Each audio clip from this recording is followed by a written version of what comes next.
or another print disability that makes reading, holding a book, or turning a page difficult or impossible.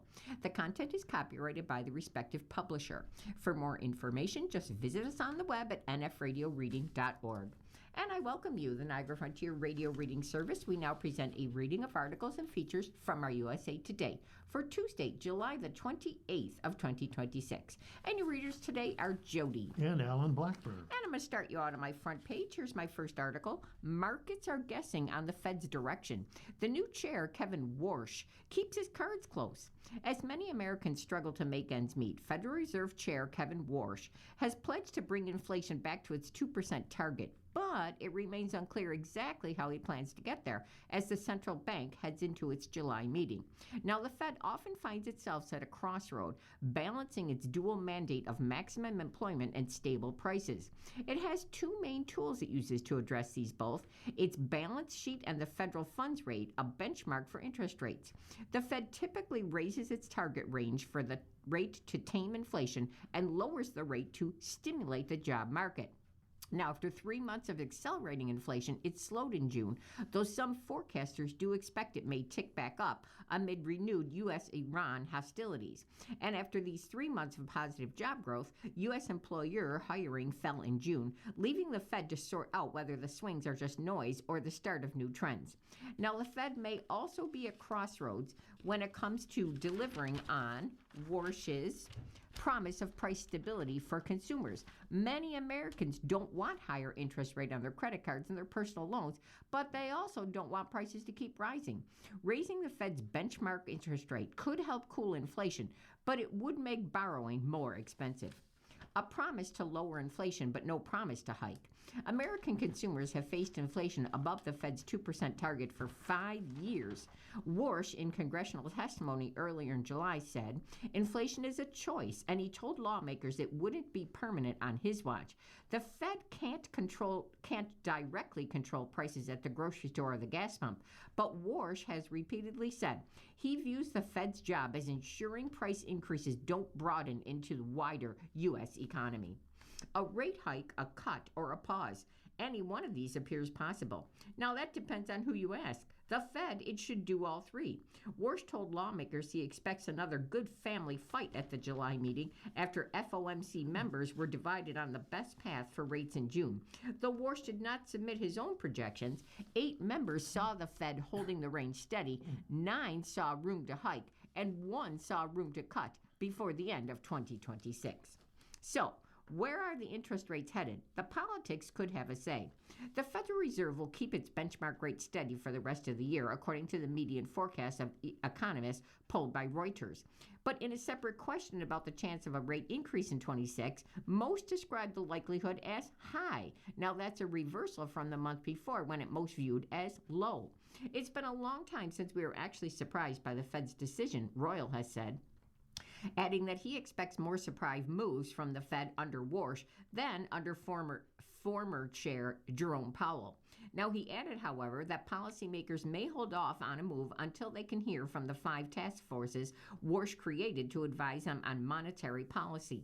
They are expected to deliver recommendations before the end of the year.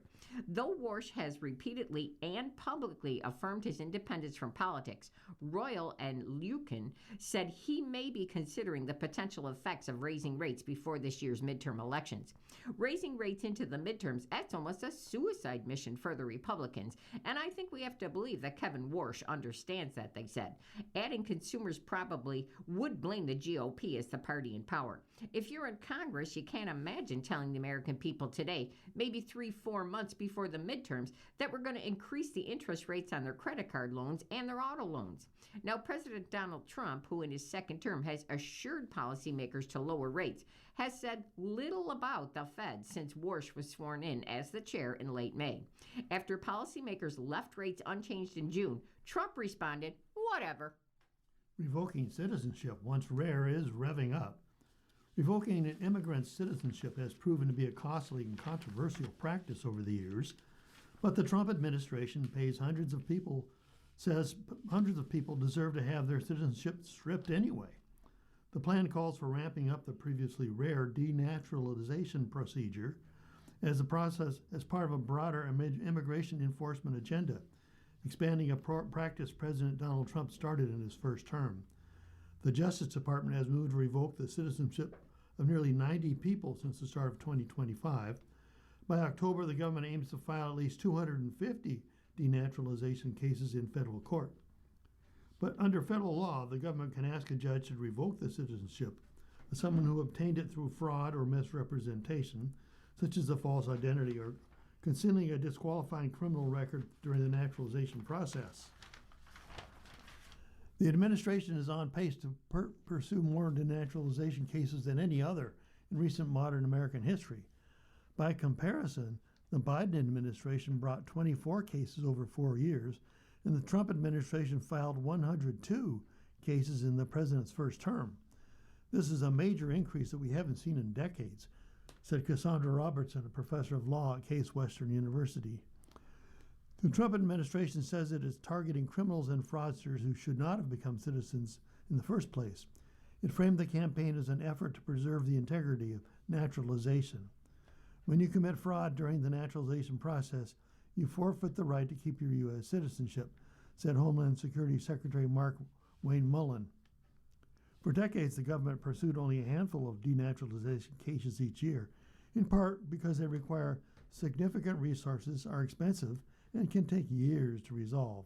The cases prosecutors did pursue largely targeted national security threats, affiliates of terror groups, and suspected war criminals. But since Trump returned to office, his administration has moved to expand the use of denaturalization.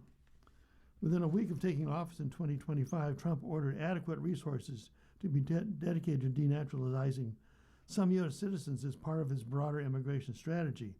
Months later, the Department of Justice issued a memo directing the agency's civil division, which primarily handles denaturalization cases, to prioritize and maximally pursue denaturalization processes. They're long and costly and difficult to win. Among the reasons only a handful of cases were pursued over the decades is they can take years to resolve and demand significant resources. It's a cumbersome process. The Trump administration's push comes as the Justice Department grapples with an exodus of government lawyers and a historic caseload stemming from legal challenges at the White House's deportation process. Trump and Republican allies seek to widen the net.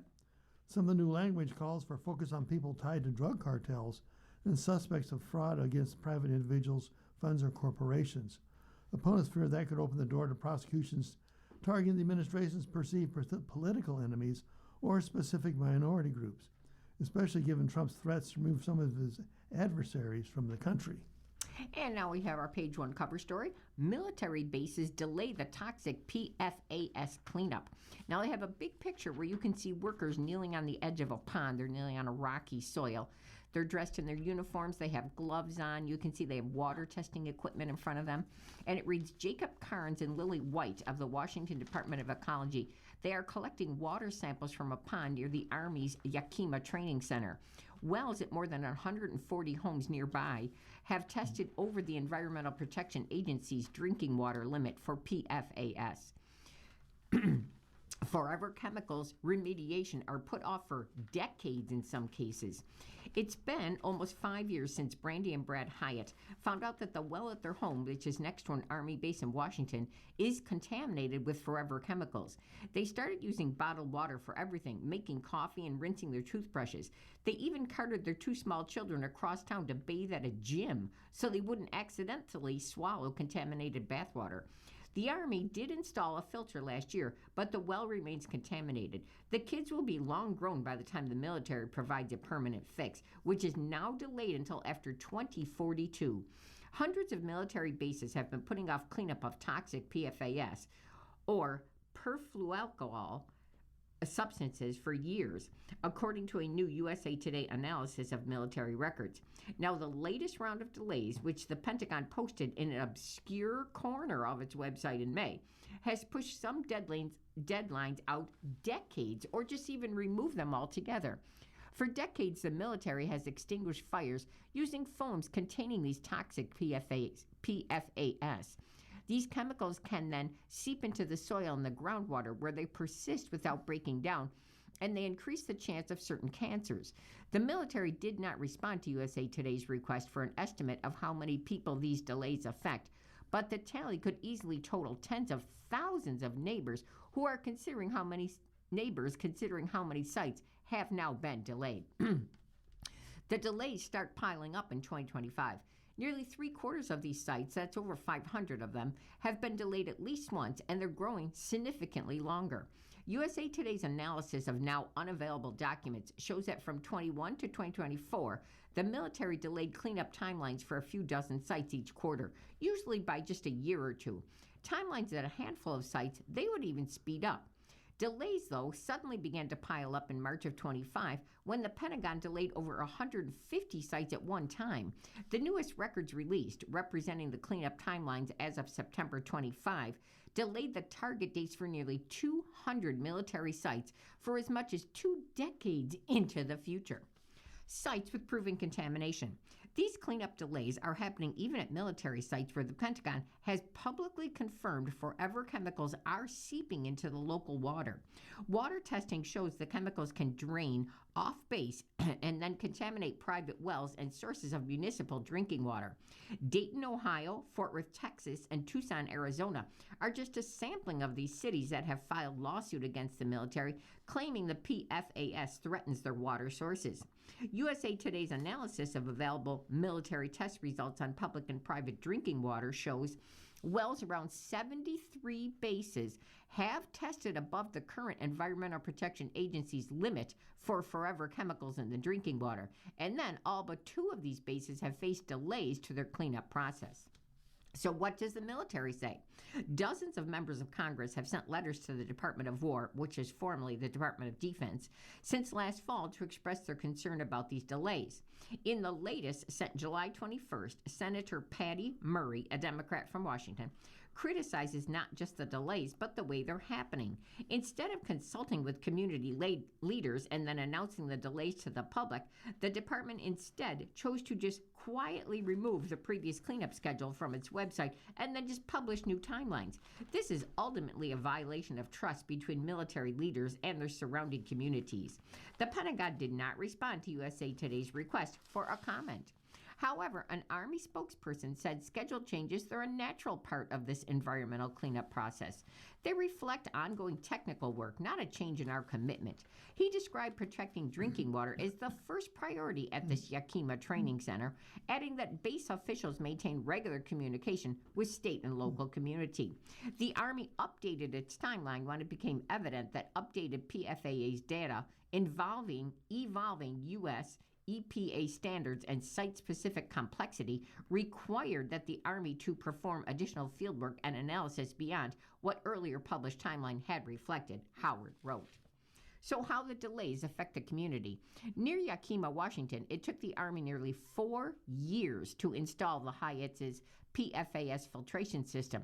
It was the uncertainty during this really long and frightening process that prompted Brandy Hyatt to found Pursue PFAS Free. Now, that's a community group that gathers and shares information and then advocates for clean water around a handful of military bases that are across the state. Everyone deserves to be safe in their home, she said. I didn't feel safe in my home, and my neighbors didn't. Some of her neighbors still aren't safe years after this contamination has been discovered. Now, the Army has created a quarterly newsletter and PFAS website in response to the criticism about poor communication in Yakima. Other sites like Biddle Air National Guard Base in Pennsylvania, they have regular meetings of advisory boards that allows neighbors to meet the military officials leading the cleanup. From day to day, we have no idea what's going on, McGrath told Biddle's restoration manager during the advisory board meeting. I don't see anything on an active level. Hyatt had stronger words for her interactions with the military. The Army, it just gaslights everybody, she said. I love our soldiers, Hyatt said, but I don't have nice things to say about the way the Army has communicated with us. She described tense conversations with Army officials where she feels bullied, and she blamed for the delays holding up the installation of their home filtration. Even when you get the system in, there's still the sense of like, am I safe today, Hyatt says, adding that a neighbor's filter that malfunctioned for months before they discovered the problem. So now Hyatt's group wants the Army to truly provide space for her and her neighbors to sit at their decision-making table. Stop telling us what you're going to do for us and how good it's going to be, and let us be a part of what's happening, Hyatt has said. You're listening to a reading of today's USA Today on the Niagara Frontier Radio Reading Service. The time is 12:15. Young voters may be key in a Maine race. After the Plattner debacle, the under-35s look for hope. A small block of young voters in the country's oldest state, with a median age of 44.8, could play a pivotal role in one of the most consequential Senate races this year. As Democrats scramble to replace Graham Plattner as their nominee in Maine's Senate race, new polling suggests voters younger than age 35 remain a decisive constituency in the race against Republican Senator Susan Collins. Published on July 21st, a University of New Hampshire survey found Troy Jackson the likely replacement for the Plattner in a statistical dead heat with Collins. Jackson led among women and young voters, garnering 67% support among young voters aged 18 to 34, the same amount Plattner notched in a spring poll against Collins. An analysis by a group of Tufts University this month ranked Maine among the top states where young voters are likely to sway midterm election outcomes. Young people ages 18 to 29 make up a relatively low share of Maine's population. The median age of the state is 44.8, with folks older than 65 comprising 23% of the population. But young people in Maine turn out to vote at rates unheard of across the country. In 2024, 60% of the young people ages 18 to 29 voted in Maine, compared with 47% nationally, according to the 2025 State of Democracy in Maine report. During the 2022 midterms, Maine's youth turnout was more than 10 percentage points higher than the national total. Maine's election laws, including same-day registration and no voter ID requirement, also make it easier for young voters and out-of-state college students to cast a ballot. Justin Chenette, age 35, previously served alongside Jackson as the youngest state senator in Maine's history. He said it's still too early to really see where the chips are falling in the race. Though the presumptive nominee, Jackson can't officially secure a spot on the ticket until a special nominating convention that was set for July 25th. Then he'll have just more than 800 days to build a campaign against the incumbent, who has served in the Senate for nearly 30 years. Jackson's ability to energize and mobilize young voters to head to the polls could prove critical for Democrats. The party sees Maine's Senate race as a must-win to flip control of the chamber. The Jackson campaign is going to have to engage all demographics, but young people can absolutely make or break this race. A tough act to follow. Allison Bee watched students of Colby College galvanize around the Plattner campaign last semester, in ways she hadn't seen them react to a political candidate in years. The Maine U.S. Senate race is not typically a huge topic of conversation at Colby, but it was all that people talked about this spring. They saw something in the primary that spoke to them about what kind of leadership they wanted. Plattner's virtual campus town hall was at capacity. Hundreds of students turned out to listen to him, even ones who didn't plan to vote for him in the primary. She believes Plattner helped cut through their deep disillusionment with the political establishment and offered hope. They would consistently talk about the message he gave about how the system wanted to divide them, and that really resonated for students. Plattner's departure from the race and Jackson's rise as the presumptive nominee have raised fresh questions about whether Democrats will continue to build on the momentum with young people. On paper, Jackson is remarkably similar to Plattner. Both men come from working class backgrounds. Plattner was an oyster farmer, and Jackson is a logger. Both received support from Senator Bernie Sanders, but Jackson still has spent decades in Maine politics and is likely to face scrutiny for past socially conservative viewpoints, including his previously anti-gay marriage and anti-abortion stances. It also remains to be seen whether he holds the same charismatic pull Plattner had over young voters. The policies play a huge part, I think, but we have dismissed the importance of feeling like a candidate makes us feel like you want them to lead. Chenette views Jackson's gruff persona as a potential asset. Young people, he said, are looking for authenticity. And the second suspect is sought in a Seattle shooting. 3 are killed and 4 are hurt by gunfire at a festival. Authorities were searching for a second suspect who they believe opened fire at a food festival in Seattle, killing 3 people and injuring at least 4. Now, the gunfire erupted Sunday, July the 26th, which is the final night of A Bite of Seattle. That's a food festival at the Seattle Center. That's an outdoor park home to the Space Needle. Now, the shots sent the large crowd of families and vendors into a frenzy as people ran for cover. In total, 7 people were struck by gunfire, said the police. The wounded included a 2-year-old boy. Police believe the incident stemmed from a shootout between at least 2 people near the Seattle Center's indoor food and event hall. One suspect then surrendered to police and another fled. He added that more people could have been involved and urged witnesses to come forward. Police were at the Seattle Center when this gunfire erupted and responded within seconds, Davis said. Despite life-saving efforts, 2 people were pronounced dead at the scene. Several others were taken to hospitals where one woman died from her injuries, the police had said. What do we know about these Seattle shooting victims? Two men, ages 19 and 44, and a 56-year-old woman. They were killed, according to a statement from the Seattle Police Department. The agency did not, though, publicly identify these victims.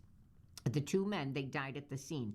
The woman, she then died at Harborview Medical Center. That's the region's top-level trauma center, where she and multiple other people have been taken after the shooting. As of Monday, July the 27th, only the toddler now still remains hospitalized at Harborview Medical Center, a spokesperson said. The boy, he was listed in satisfactory condition. A 23-year-old man and a 39-year-old woman were discharged, he said. At UW Medical Center Montlake, medical staff then discharged the 27-year-old man. Police do recover 2 guns after this festival shooting. Davis said authorities recovered 2 firearms right at the scene. He did not describe the weapons, but he added that there was no outstanding threat to the community. Multiple other local, state, and federal agencies, including the FBI and the Bureau of Alcohol, Tobacco, and Firearms and Explosive, they also responded to the scene. Davis said police have a limited number of witnesses and they urged more to come speak with law enforcement. He also said that there were no surveillance cameras in the area where this shooting broke out. Biden ends legal bid to keep interview recordings private. Former President Joe Biden has dropped his lawsuit seeking to block the public release of audio recordings from interviews he gave to the ghostwriter of his memoirs, clearing the way for the material to be released to a Republican House committee. Biden's attorney filed a notice of voluntary dismissal days after a divided federal appeals court rejected his requests.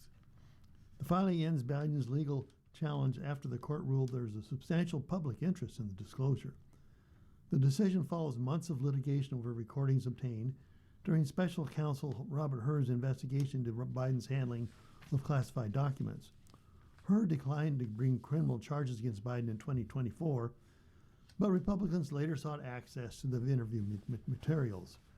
Biden's legal team had argued the recordings captured private conversations in his home and that releasing them would amount to an unwarranted invasion of his privacy. Instead of pursuing additional appeals, including a possible request to the Supreme Court, Biden chose to dismiss the case. The voluntary dismissal came less than a week after the U.S. Court of Appeals ruled 2-1 against Biden. In the majority opinion, the Chief Judge Suri Srinivasan and Judge Gregory Katsas concluded that any privacy concerns did not outweigh the public's interest in releasing the redacted materials. We conclude that any remaining incursion on personal privacy from the disclosure of the now redacted materials likely does not outweigh the public interest in the disclosure, the judges wrote. Judge Florence Pan dissented, writing that Biden had demonstrated a substantial privacy interest because the conversation occurred in his home and were obtained during a criminal investigation that did not result in an indictment.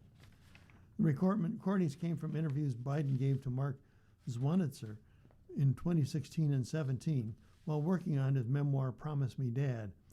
Zwanitzer also collaborated with Biden on his 2007 memoir, Promises to Keep. Federal investigators later obtained recordings during Hur's investigation into Biden's retention of classified documents from his time as a senator and vice president. Although Hur declined to file charges, Republicans in Congress sought the materials after the investigation concluded. Legal battle over the Freedom of Information request.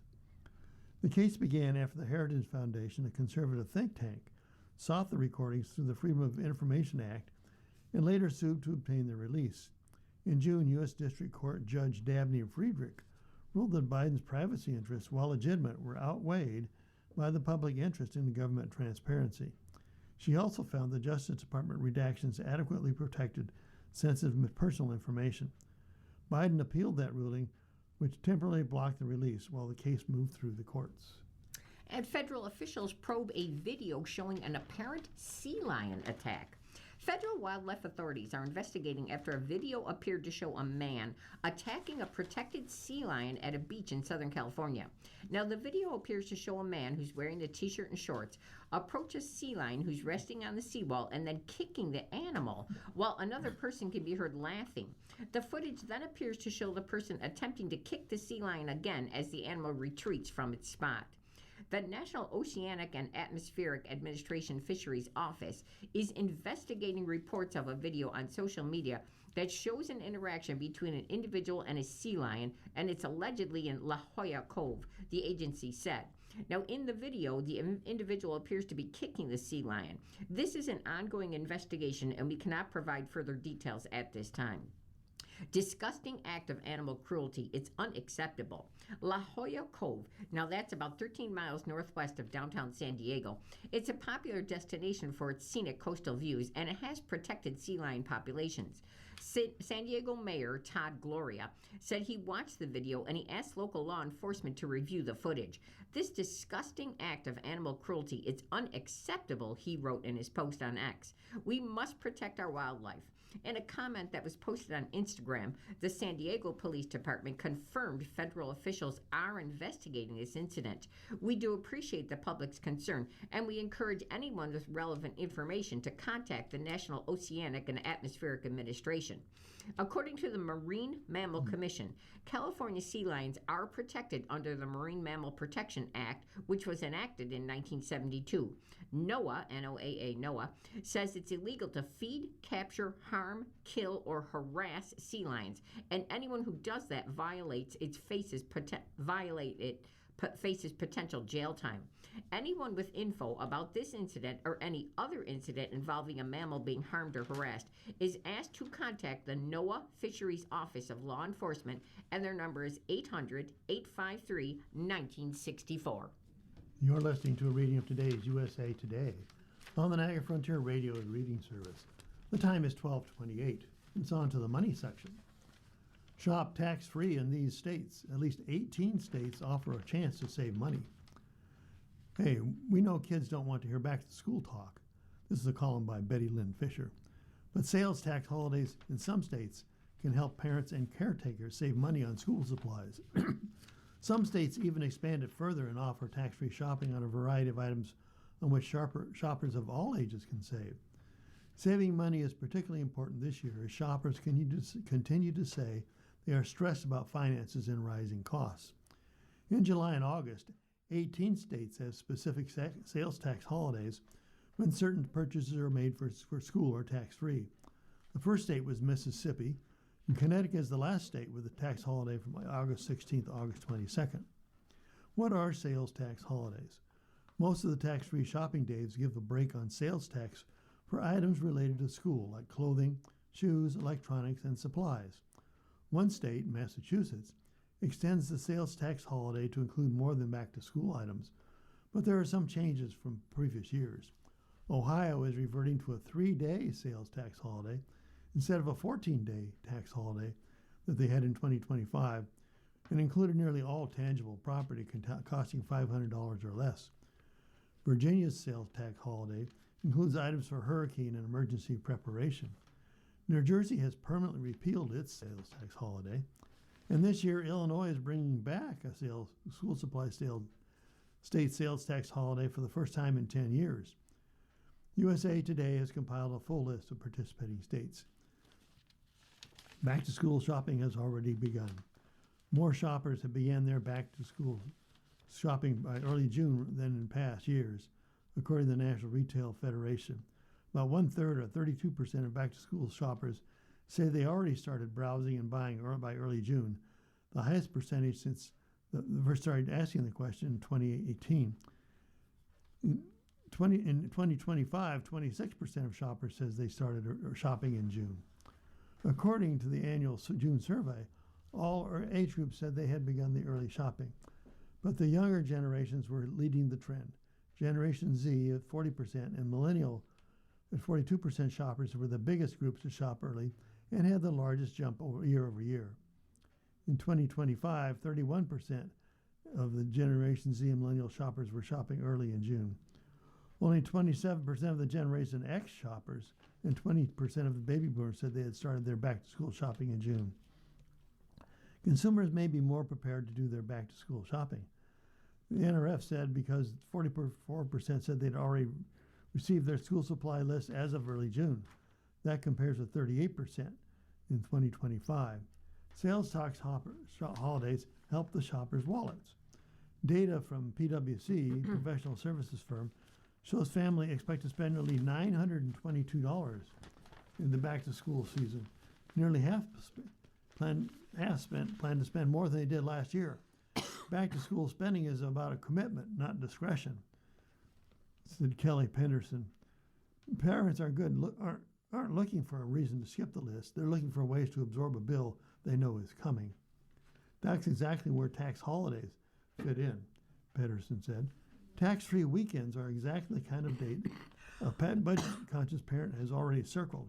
It's not about spending less. It's about being smart with a commitment that does not go away. Clothing and shoes are the largest line item at $278. Clothing and shoes have historically been the categories that have benefited most during tax holiday windows, and those are precisely the categories families are prioritizing the most. What's different this season is just how deliberately parents are hunting for those windows. 54% of the families in the survey cited sales and promotions as the top purchase factor.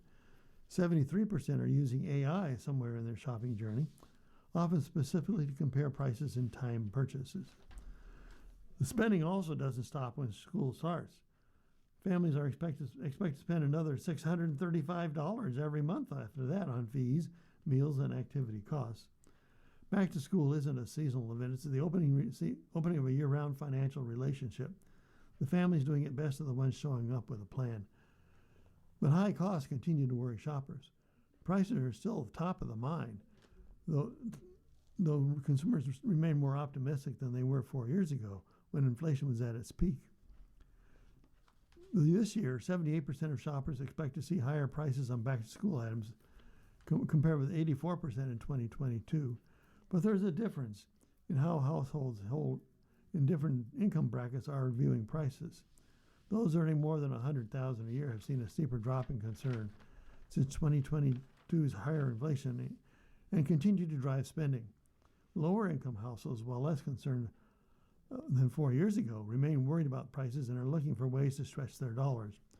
Retailers are taking note and will have sales promotions all summer. About 1/3 of back-to-school shoppers said they typically plan their shopping around summer sales. Families also told the group for a survey that if back-to-school items are pricier than expected, they will be doing more comparative shopping or checking for items at discount stores. As families prepare for back-to-school season, affordability remains a top priority. Retailers are focusing on delivering value this back-to-school season, offering competitive prices, promotions, and discounts to help families manage the cost of these purchases. Parents are embracing new baby registry ideas amid the costs. Many are expecting fewer gifts, the survey finds. With a basic crib costing about $200 and some strollers about $500, many families are rethinking how they build baby registries and prepare for their newborn. A new survey from pregnancy and parenting company called What to Expect found that many parents are scaling back their expectations for traditional baby registries, with more just planning to buy expensive essentials by themselves and then turning to alternatives like gift cards, group gifting, and secondhand items. Instead of relying solely on a registry, many parents are now rethinking what support looks like, prioritizing flexible gifts, practical help, and only the items they really truly need. Parents are embracing gift cards and practical support. Rather than filling registries with product loans, many parents are asking just for gift cards, cash funds, and services that can help them after the baby arrives. These options allow loved ones to contribute whatever fits their budget and gives the new parents flexibility to purchase necessities when they need them. Group gifting, now that often helps cover expensive essentials. High ticket things like strollers, travel systems, and nursery furniture, those remain among the biggest expenses. However, registry platforms are now increasingly allowing multiple people to contribute to a single item. More families are choosing experiences over the presents. Some families are replacing traditional baby showers with nesting parties. Now, that's where friends and relatives help prepare meals, organize nursery, or just tackle household tasks that will help before the baby arrives. And finally, secondhand shopping and smaller registries, those gain popularity. To stretch their budgets, 2/3 of moms said they're purchasing more secondhand baby items that they otherwise would because of the high cost. Experts do still recommend buying certain safety-related products like car seats, cribs, and crib mattresses brand new. Parents are also taking a more minimalist approach. The average registry has declined from 58 items, that was in 2024, to 54 items in 2026. 58% of moms said they are intentionally trying to get by with less by focusing on multi-purpose items or just skipping products that they may not even use. Measure to save Social Security faces a pushback. AARP group hits back at fast track measure. Social Security is facing across-the-board benefit cuts in 6 years, and older Americans want solutions, not opaquely operating committees, the AARP says. A bipartisan group of senators has introduced legislation to fast-track any Social Security saving bills that could shore up the dwindling trust fund that supplements payroll taxes and keeps benefits 100% intact. A bipartisan 7-member Social Security Advisory Board would draft a bill to keep the program's trust fund solvent for at least the next half-century. The Protecting Retirement Opportunities and Maintaining Income Security for Everyone, or PROMISE, P-R-O-M-I-S-E, Act, would then be introduced into the House and Senate by congressional leaders before being considered by committees, which could hold hearings and revise the legislation. Some prominent think tanks, such as the Bipartisan Policy Center and the Committee for a Responsible Federal Budget, support the move to jumpstart talks to keep Social Security solvent. BPC endorsed the proposed legislation as a serious bipartisan process to break the status quo of inaction. The CRFB said it hoped the proposal jumpstarts a much-needed process to secure Social Security. AARP strongly opposes the bill, however. The nonprofit Nonpartisan Advocate for 125 million ages 50 and up says Congress urgently needs to address Social Security's finances. There's no reason for lawmakers to farm out that work to another body as it would in the PROMISE Act. We strongly adjust to fast-tracking Social Security changes through Congress, said AARP Chief Advocacy and Engagement Officer Nancy Lehman. Senator Dick Durbin, the Democratic whip from Illinois, and Senator Bill Cassidy, a Republican from Louisiana, they had the letter addressed to them. Durbin and Cassidy are among the lawmakers who introduced the PROMISE Act proposal. The PROMISE Act would create an independent bipartisan Social Security Advisory Board, also called an SSAB, a lot of acronyms here, right, to develop and send a base bill to Congress that would ensure the Social Security trust funds have enough money for at least 50 years. Majority leaders of the Senate and the House, or if not, any member of Congress could introduce the base bill, which would then be referred to the Senate Finance Committee and House Ways and Means Committee for a chance to hold hearings on it and amend it. The committees would vote or report on the base bill. If they don't, the bill would automatically be placed on Senate and House calendars. Majority leaders of the Senate and House could move the bill forward, as could any other member of Congress. Similarly, anyone in Congress could offer amendments after the motion to proceed. Finally, the Senate and the House would vote on the bill after 100 hours of consideration. Final passage would require a 3/5 vote in the Senate and a majority vote in the House. Our bipartisan proposal opens Congress to debate this issue in a transparent, fair, and bipartisan way, Durbin said in a release. We were elected to solve problems, and there's no greater problem than the solvency and future of Social Security. So why does AARP oppose the bill? Though Durbin touts transparency, AARP says the bill offers the opposite. It said the Promise Act limits debate and amendments, and that could allow lawmakers to cut Social Security payments. Strengthening Social Security should happen through regular order in full public view with openness and transparency, rather than through a process that limits the type of amendments and sets arbitrary procedural deadlines to short-circuit the debate, said Nancy Lehman, AARP's Chief Advocacy and Engagement Officer. The bill calls for the advisory board's proposal to be introduced in Congress by September 17th, or the first day after that, when the House and Senate are in session, she said. Lawmakers could then hold hearings and amend the SSAB plan, but would not need to vote to advance the measure out of key congressional committees, as is typical for federal legislation. Instead, if lawmakers don't vote by November 9th, the bill would move straight to the House and Senate floors during a post-election lame duck session of Congress when departing members are completely unaccountable to voters, Lehman said. Among her other objections to the bill, she argues that it caps the time to consider, amend, and debate the bill at 100 hours and includes language that limits the type of amendments allowed. If ever the other bill in Congress goes through regular order, why something as important as Social Security gets a special process that cuts off debate and limits the type of amendments and limits the kind of things you can talk about, said Bill Swinney, AARP Senior Vice President for Government Affairs. To us, that just doesn't make sense. AARP opposes other bills that create Social Security commissions.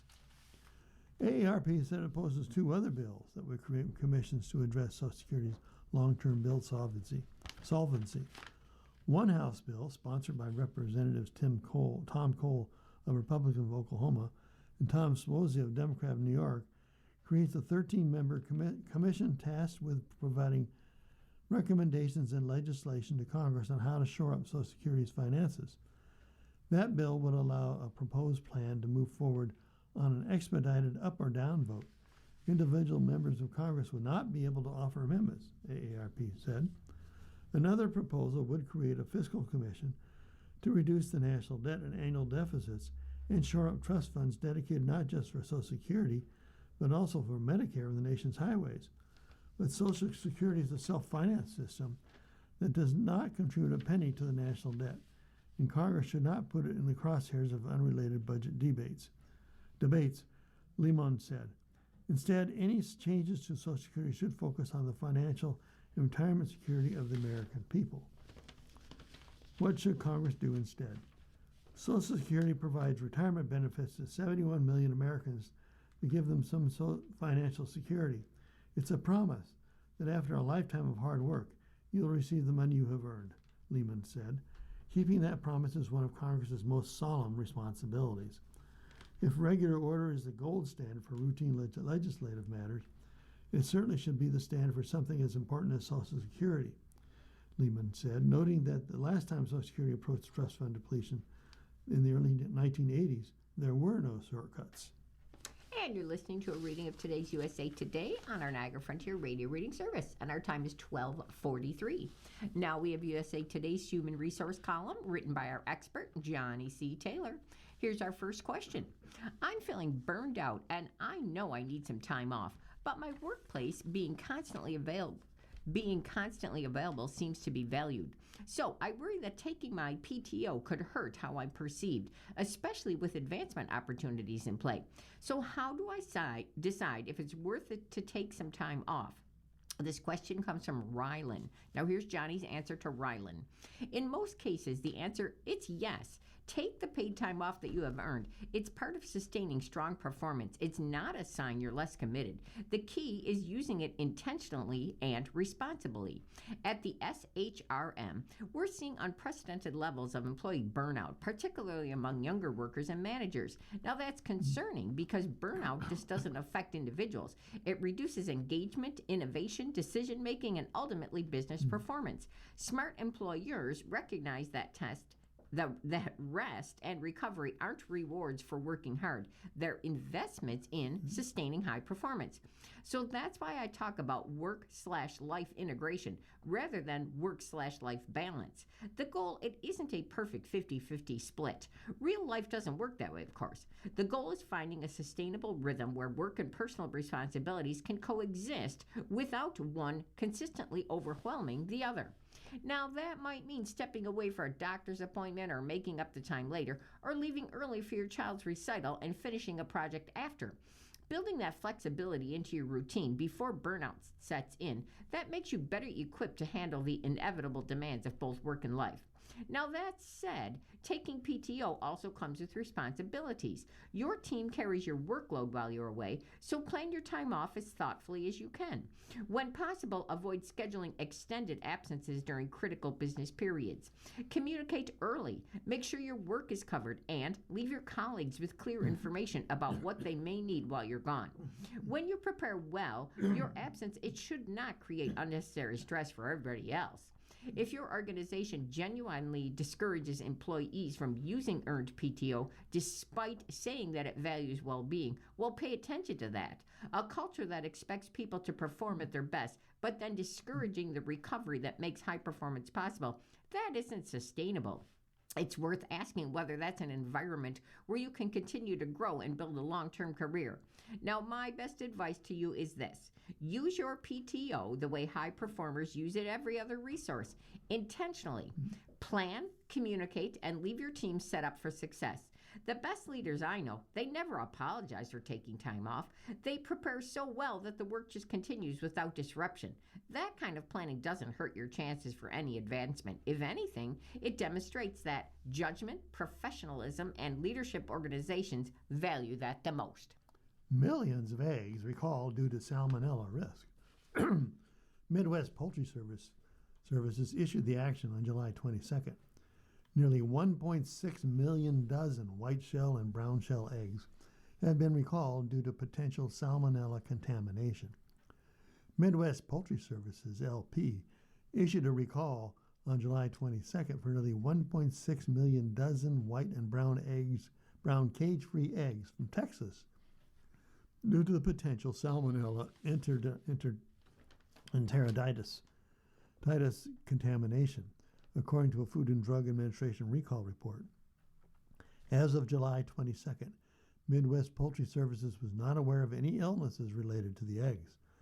The company identified the issue through proactive environmental monitoring practices and root cause analysis, according to the recall report. The company was not distributing fresh eggs from its Texas farms as of July 22nd. And here's what to know about the egg recall. What eggs are recalled?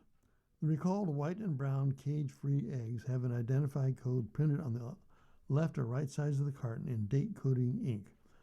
Only the codes P-1950 or 0840962 with a Jillian date between 157 and 184 are recalled, according to the report. Where were the eggs sold? Recalled eggs were sold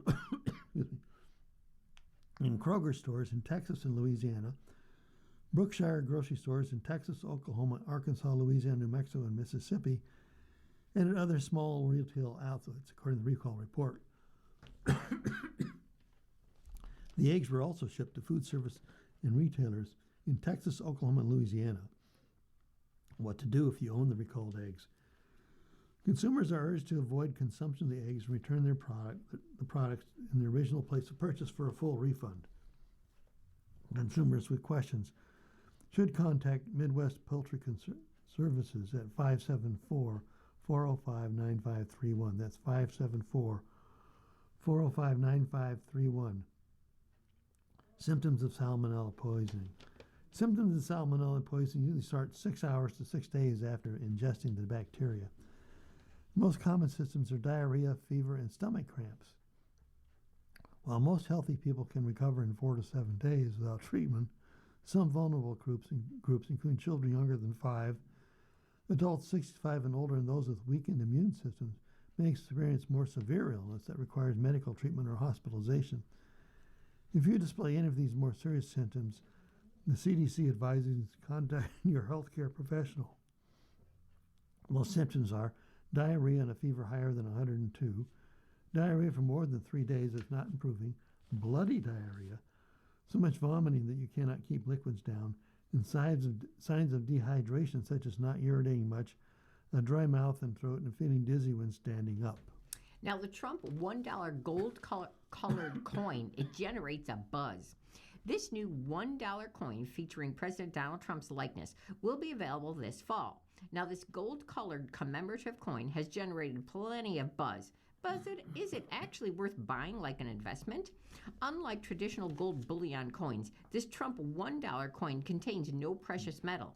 Now, that means any value beyond its $1 face value will depend largely on collector demand, scarcity, and market interest, not the price of the gold. While commemorative coins can appreciate over time, their returns tend to be less predictable than those of bullion coins, which derive much of their value from precious metals that they do contain. So, does the Trump coin have a place in your portfolio? Here's what to know about this new release and how it compares with traditional gold investment coins. First, what we know about the new $1 Trump coin. The U.S.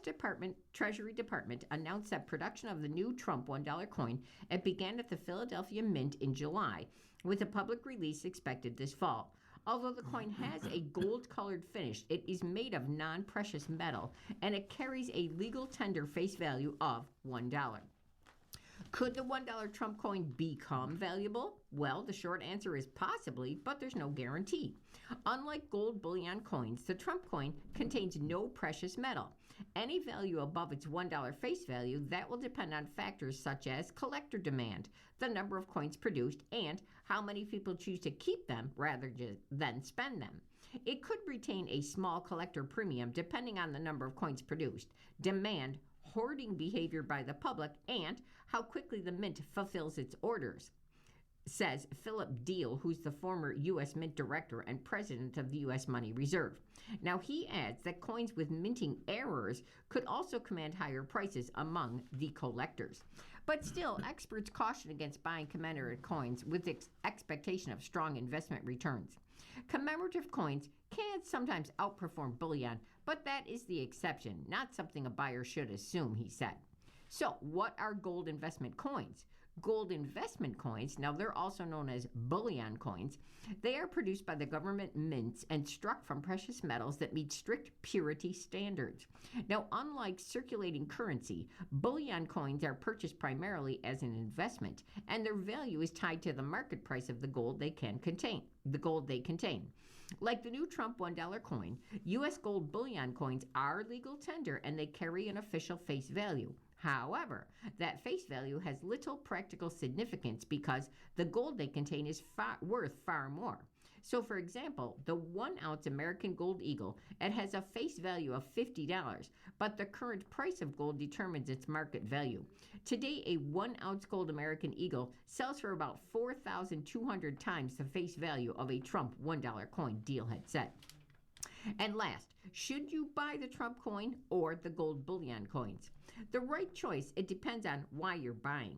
If you're a collector or Trump supporter looking for a piece of political memorabilia, the commemorative $1 Trump coin, it may be worth considering. Just keep in mind that any value beyond the $1 face value is not guaranteed. Anything else, Alan? Yeah, we can talk about a missing hiker in Grand Canyon. An 83-year-old man who vanished while hiking near the north rim of the Grand Canyon National Park was rescued after an overnight search that involved helicopters, drones, search dogs, and dozens of rescuers. Gerald Gwynn of Kanab, Utah, was found July 22nd after spending about a day and a half in rugged terrain. National Park Service officials said Gwynn was located during a helicopter reconnaissance flight about 2.5 miles from where he was last seen and was carried to a nearby roadway for medical evaluation. Despite spending the night outdoors, Gwynn was described as in good spirits, and he was evaluated by emergency medical personnel before being released, according to National Park Service and the Kane County Sheriff's Office. Multiple agencies assisted in the rescue, including Grand Canyon National Park, Kane County Search and Rescue, and the Coconino County Search and Rescue. According to the Kane County Sheriff's Office, Gwynn and another person began what was intended to be a short hike around 12:30 p.m. on July 21st in a remote area along the border of Grand Canyon National Park and the Kaibab National Forest. The pair intentionally separated while searching for a nearby historic object. Although the other hiker found the site, Gwynn never returned. After searching for several hours without success, the companion called for help. Kane County Search and Rescue launched an overnight search, deploying ground crews, drones equipped with forward-looking infrared technology, and search dogs, but Gwynn was not found. The cell phone ping helped guide rescuers. The National Park Service assumed command of the search July 22nd, adding helicopter and ground search teams. Kane County rescuers later rejoined the effort. Officials said a cell phone ping narrowed Gwynn's general location, shifting search efforts farther east. A National Park Service helicopter eventually spotted Gwynn, who was able to wave to the crew from below. The helicopter could not land because of the steep terrain, prompting a Kane search and rescue team to hike about 1.5 miles to reach him. Rescuers found Gwynn cold and unable to walk, but otherwise alert. They provided warm clothing and fluids while preparing for an aerial evacuation. As darkness approached, officials determined a helicopter short haul could not be completed safely. Instead, a paramedic was lowered to the scene, and about 20 rescuers carried Gwynn to safety, clearing fallen logs and marking hazards along the way. The operation concluded about 1:30 a.m. on July 23rd after reaching the roadway. Gwynn was evaluated by Kane County Emergency Medical Services, cleared, and released. And you're listening to a reading of articles from USA Today for Tuesday, July the 28th of 2026 on our Niagara Frontier Radio Reading Service. We'll return to you for more readings just after this short break now. Your readers again today are Jody and Alan Blackburn.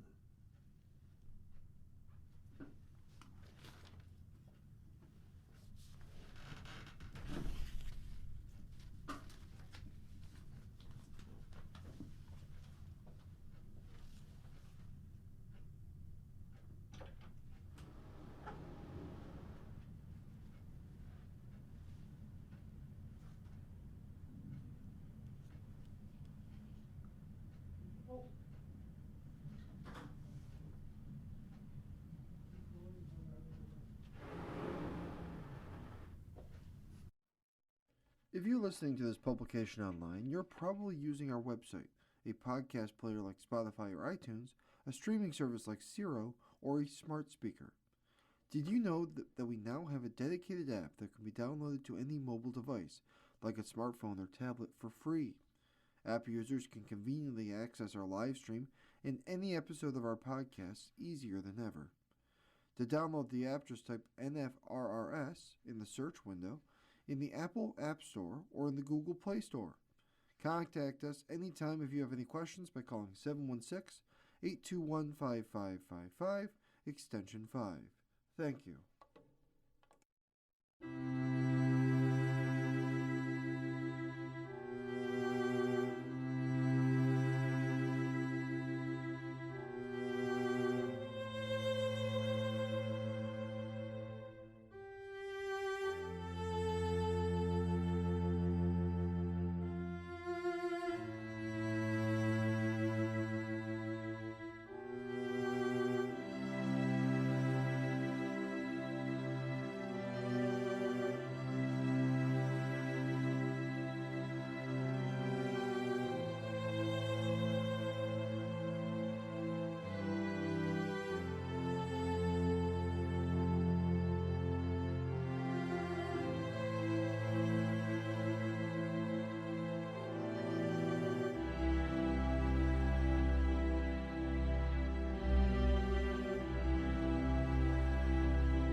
We'll continue now with our reading of articles from today's issue of USA Today. Your readers are Jody. and Alan Blackburn, and it's on to the sports section. The biggest lie of the name, image, and likeness, or also called NIL era, isn't what you think. This is a column by Matt Hayes. Let me explain the great fallacy of the name, image, and likeness NIL era, a 5-year college sports circus so unhinged and unbridled, the NCAA and Congress can't figure it out, or they don't want to. Because the answer has always been as simple as collectively bargaining with players. A player union, strictly bargain rules, and consequences for those who break the rules. Now the fallacy. Players don't want to be employees and collectively bargain. That may be the biggest load of stuff I've ever heard in 5 years of the NIL era, lies and deceit. College sports leaders and even some within Congress continue to push this ridiculous charade. Continue to say players keep telling them they don't want to be employees, don't want the on and off field protections that come with collectively bargaining. They just want to be individual contractors, negotiate directly with their schools, and be swindled by agents and middlemen, whatever the crooks who take 30% of their earnings are calling themselves these days. I mean, what player in his right mind wouldn't want to collectively bargain and have access to 49% of media rights revenue? Some quick math. The 4 power conferences reported earnings of nearly $4 billion, and those numbers will grow exponentially over the next decade. If college sports leaders were generally honest about it all, they'd admit that it's really just the top 1% of players who don't want to collectively bargain. Why would they? They have free movement, and many make more than the end of roster players in the NFL. The setup is perfect for them, but for the vast majority of the 14,500 football players in the Football Bowl subdivision, not for thousands of players pushed into the portal by aforementioned agents, only to find it's not what they were sold. I'm sure college sports leaders have spoken to them, and they love the current setup that leaves them vulnerable within a broken system, and to coaches trying to find the next bidder while trying to save their own hides and protect their own millions. If you're looking for answers to all the problems the brilliant minds of Congress are currently debating, it's right in front of you with collective bargaining. Stanford football players formed the first player-led chapter of the College Football Players Association. The organization announced July 27th. It's the first step toward potentially unionizing college athletes and developing a collective bargaining agreement. Age limitations, player movement, elimination of judicial overreach, no rules, no enforcement, all of it goes away with collective bargaining. But so does the hoarding of cash. And now you're starting to see what this is all about, what it's always about, money. College sport leaders don't want to fork over 49%.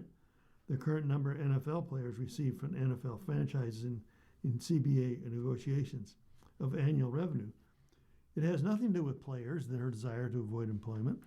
Free player movement, blown salary caps, and circumventing the salary cap with private NIL all ends when collective bargaining begins. The free-for-all of roster turnover and player management ceases to be a problem. All the issues that currently plague college sports that Congress has spent years trying to fix and won't.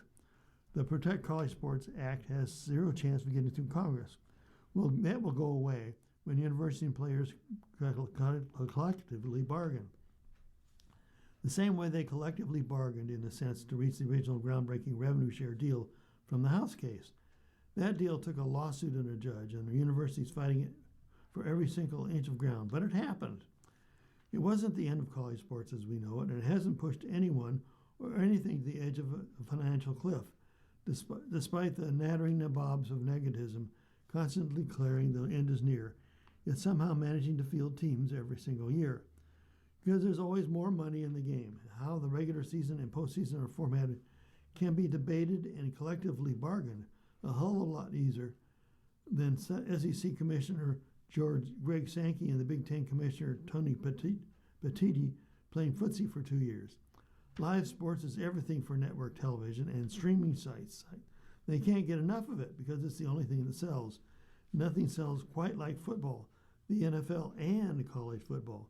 The only thing that's real and undeniable in this current mosh pit of 5-year NIL era run.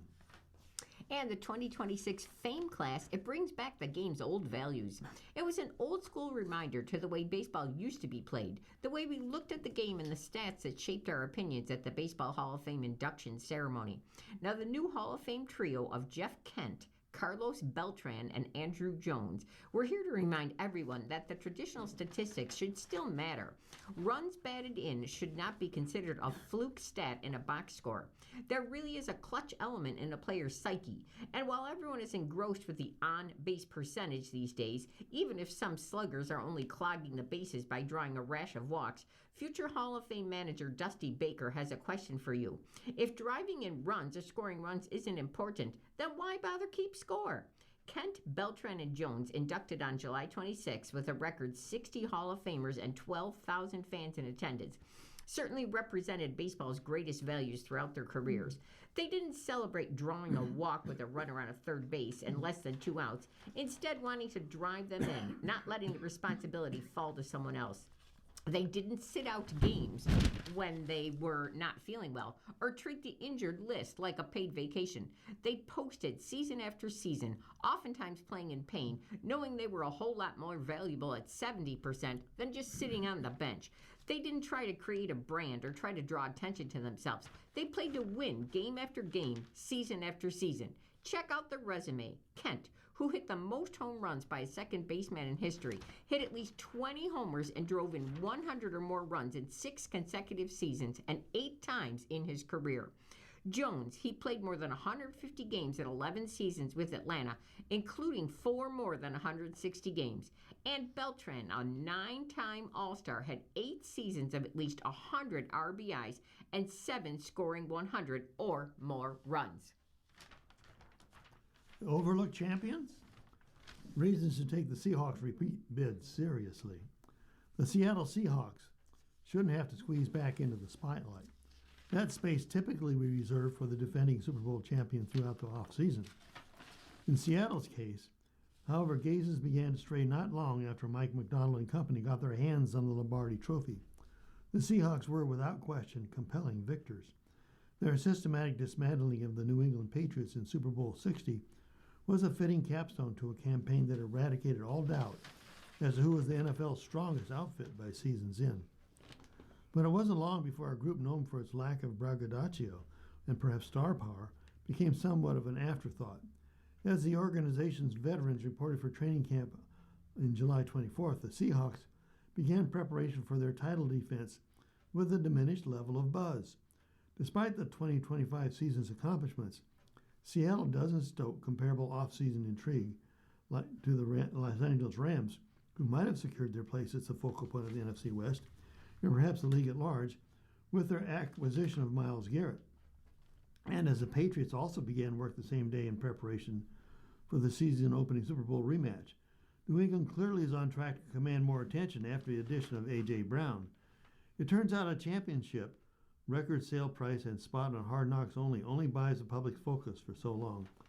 Yet that dynamic likely matters little to the Seahawks, who can fall back on McDonald's now famous post-NFC championship refrain, "We did not care." With no rallying cries for a repeat bid or other inflammatory boasting accompanying the start of the new season, Seattle seems as though it's somehow flying under the radar. While the field will always have a more favorable outlook than any other team, even a potential front runner, here are some reasons for the Seahawks' repeat chance that shouldn't be overlooked. Continuity is key. At this time last year, McDonald was implementing one of the league's more drastic overhauls for an incumbent coach, reconfiguring his offense to better adhere to his overall vision for the team. By comparison, the season change for Seattle is relatively minimal. That might seem like an oversimplification for an organization that lost its ace play caller, Clint Kubiak, Super Bowl 60 MVP Kenneth Walker, and other meaningful pieces. Yet with the overwhelming majority of their core coming back, the Seahawks could enjoy a level of continuity not seen by other recent title winners. Other than Walker, every offensive starter from Super Bowl 60 is back.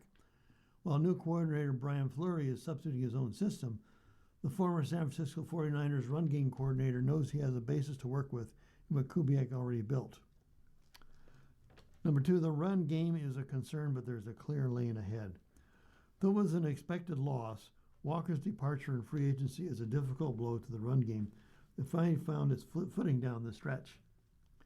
In the final 3 games before the playoffs, Seattle racked up 514 yards on the ground, and then with Zach Charbonnet succumbing to a torn anterior ligament in the divisional round win over the 49ers, Walker stepped up by running for 313 yards and 4 scores in 3 postseason games. With Walker off to the Kansas City Chiefs and Charbonnet opening up camp on the physically unable to perform list, the backfield is unquestionably the greatest source of uncertainty for Seattle. It's worth noting, however, that the run game remained a problem for the majority of the season before the late season swell. Through the first 15 weeks of the season, Seattle ranked 22nd in the NFL, but the Seahawks still managed to go 12-3 to that point.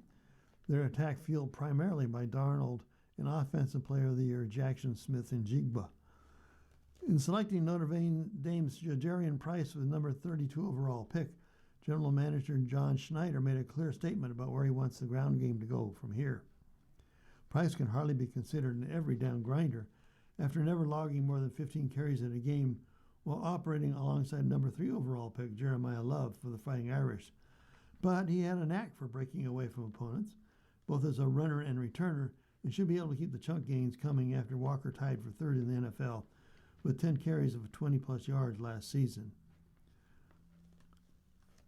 Number 3, Rashid Shaheed hasn't been fully unlocked. A mid-season trade for speedy receiver and made plenty of sense for a team intent on taxing its opponents. The Seahawks acquired Shaheed with the intent of unlocking him as the big play dynamo he previously was under Kubiak, for whom the pass catcher averaged 17.5 yards per catch in 2024 on the New Orleans Saints. In a half season in Seattle, however, Shaheed posted just 15 catches in 9 regular season games as he struggled to reaffirm his place as one of the league's premier deep threats. Yet there's no buyer's remorse for Schneider, who re-signed Shaheed to a 3-year, $51 million contract at the outset of free agency. That money made clear that the Seahawks see the Pro Bowl kick returner as a critical staple of their offense. Though Smith-Njigba is sure to remain the focal point of the aerial attack, Shaheed's contribution should prove vital. Not only does his mere presence open up the field for Darnold, but the occasional vertical shot can also reduce reliance on having an efficient and methodical run game. Also aiding in the effort, second-year receiver Torrey Horton, who scored 5 touchdowns as a rookie. The Dart side defense should have a strong sequel lineup. Defenses are typically ripe for regression. And after Seattle finished last season the league's stingiest unit in points allowed, and the number 8 since 1978 in DVOA, defense adjusted value over average, it's difficult to say with any sense of certainty that the group can clear the sky-high bar set in 2025, but things are still looking mighty bright for the dark side. The NFL can be a weak link system, and Seattle might have the fewest vulnerabilities. Even the foremost contenders can be undone by one glaring problem area. Think back to Patrick Mahomes picking on then Buffalo's cornerback Khalil Elam in 2024 AFC Championship, while the Seahawks overwhelming the left side of Patriots' offensive line in Super Bowl 60. For all of its top-tier talent, Seattle's strong suit might be its lack of an obvious area to attack. The most obvious candidate for opponents to zero in on might be Anthony Bradford. The right guard's struggles become more pronounced in the 3 close matchups for the Rams when he surrendered a 13% pressure rate and 16 of his 41 pressures on the season. Preventing him from derailing those critical NFC West tilts might get even more difficult this fall, especially if Aaron Darnold hops out of retirement to join his former team. But that shortcoming didn't prove too troublesome on the season, as Seattle surrendered just 27 sacks while still featuring an aggressive aerial attack. And you're listening to a reading of today's USA Today on our Niagara Frontier Radio Reading Service. Our time is 1:15. We're going to continue with sports. We're going to talk the PGA Tour, the 3M Open. Action Jackson wins in the third start. Jackson Koivan always has been precocious. In second grade, he already mastered addition and subtraction, so his teacher just jumped him up to division and multiplication. Now, Fred Garcia, his golf coach, remembers their first lesson when Koivan was 12. He had a medium bucket of balls in about 5 minutes, just riffling through them, he said. When he got done, I said, "You've got to learn how to practice. You've got to have a routine." His routine became winning. Champ is the nickname that Garcia, teaching pro at the Cinnabar Hills in San Jose, bestowed on this prize pupil. And on July the 26th, this 21-year-old prodigy became a champ for the first time on the PGA Tour, winning the 3M Open in Blaine, Minnesota, and just his third PGA Tour start as a professional and 13th career start overall. Koivan closed in 5 under 66 at the TPC Twin Cities to set a 72-hole tournament scoring record of 25 under 259 and 3 strokes better than world number 1, who's Scotty Scheffler. Koivan made his move on Saturday, playing the final 10 holes in 9 under to shoot a tournament record back 9 score of 28, card 61, and then tied the 3M Open 54-hole scoring record. He built a 3-stroke lead and 6 ahead of Scheffler, but he knew there were birdies to be had and that someone likely would go low in the final round. Michael Kim shot a 59 on Friday, but then ran out of gas on the weekend. In the final round, Koivan birdied the first hole and 3 of his first 6 to stretch his lead to as many as 6. But Scheffler refused to make it a cakewalk for him, throwing a final round 63 to finish up 22 under and record his 5th runner-up of the season. The world number 1 has gone 182 days since his last win. Past major champs Hideki Matsuyama, who did 64, and then Brian Harman, 65. They tied for third at 20 under, along with Chandler Phillips and Denny McCarthy. "I did what I could do today," Scheffler said. "My back 9 Friday and front 9 Saturday, that cost me, but I put up a good fight." Koivan played the final 42 holes of the tournament bogey-free, tacking on a birdie at the par 5 12th and the drove short par 4th 16th to set up a 6-foot birdie. He pumped his right fist when he holed a 14-foot par putt at the last, and then he hugged his dad. He was the number 1 ranked player in the World Amateur Golf Rankings when he accepted PGA Tour membership via the PGA Tour University Accelerated. He missed the cut at the John Deere Classic last month in his professional debut, but he finished tied for 10th at the ISCO Championship in this most recent start. Now, Scheffler, for one, was impressed with how he handled himself, sleeping on a lead and never letting anyone cut into it. "I think that shows not only how talented of a player he is, but I think the mental strength he has as well," he said. Now, as a measure of his mental fortitude, CBS Sports' Amanda Bellenwas asked Koivan to show the TV audience his glove, where he had written the words confidence, trust, and dominate. Dominate's a word I came up with in college because I just want to see how good I can play, he says. And now, just 35 days after playing his final round as an amateur, Koivan's dream of winning on the PGA Tour is complete in a flash. That's always been his M.O. The bigger the spotlight, the more he shines, Garcia said. Champ is now officially a champ. Jerry Kelly wins the ISPS Handa Senior Open in another golf story. Jerry Kelly is a PGA Tour Champions Major winner again. Kelly got up and down for a birdie from a greenside bunker on the par 5 18th hole to clinch a final round 2 under 68 to win the 2026 ISPS Handa Senior Open at historic Glen Eagles in Scotland. Kelly now has 14 PGA Tour Championship wins, and he can put the Senior Open trophy on the mantle next to his 2 senior players' titles, the second of which was won under the name Colleagues Company Championship. It is indescribable to win it. The Senior Claret Jug is the trophy that I've wanted as an over 50 golfer other than any other, the 59-year-old said on July 26th. To do it in Scotland at the home of golf and actually win and get into the home of golf in St. Andrews, I mean, I'm absolutely speechless. It's been this Scotland army out here that's been behind me, and that really brought me through. I really appreciate the people for getting behind me and just lifting me up when things were going low, saying you've got this and really pulling me through. I really appreciate Scotland itself. Cameron Percy had a 6-footer for a birdie that could have put some pressure on Kelly, but he missed left. Kelly then made his 4-foot birdie to finish as the only golfer at double digits under par. Percy tied Matt Gogol, who shot a final round 63, and South Africa's Darren Vichart for a second at 8 under. Scotland's Stephen Gallagher was solo 5th at 6 under, and he shot a final round 62, but came up short in his bid to win on home soil. But this was Kelly's year, and he is now the 10th American to win the Senior Open. My brain actually was the most successful part of my game, said Kelly. In the past, I would have gotten down, and I wasn't striking the way I liked to strike it. But instead of worrying about that, I just went and took care of the next shot. I learned a lot about myself today, and I wish I could have learned it about 20 or 30 years ago.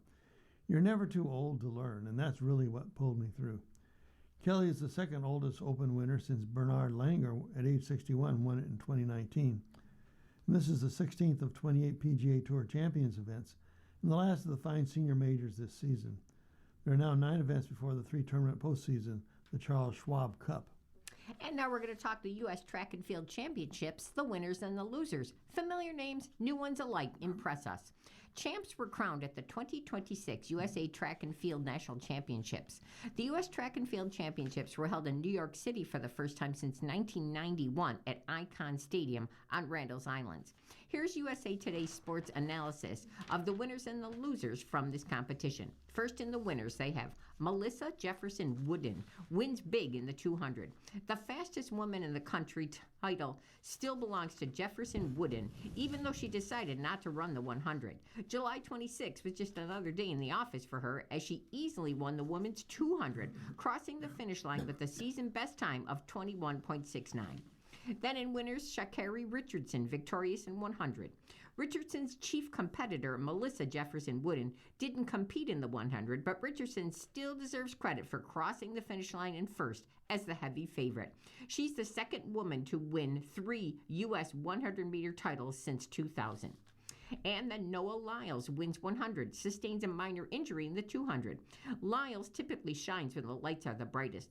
Lyles ran a blistering and world-leading 9.79 to win his 3rd national title in the men's 100.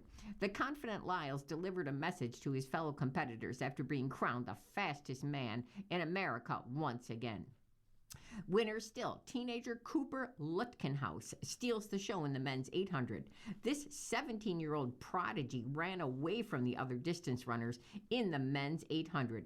He was in 3rd at the start of the second and final lap, but separated from the runners with roughly 200 meters to go, posting a gold medal winning time of 1.43.48. It was his first national title. Christopher Robinson wins gold in the 400 hurdles. A new national champion was crowned in the 400 hurdles. Robinson ran a clean race and eventually separated himself from the other competitors down the backstretch to win the men's 400 hurdles with a season best time of 47.61. Now Chase Jackson dominates the women's shot put. Jackson won the women's shot put competition after her first throw of 67 feet 2 3/4 inches. But the women's shot put American record holder, she saved her best for last when she tossed 67 feet 5 1/4 inches on her final. Nikki Hiltz wins 4th consecutive title in the women's 1500.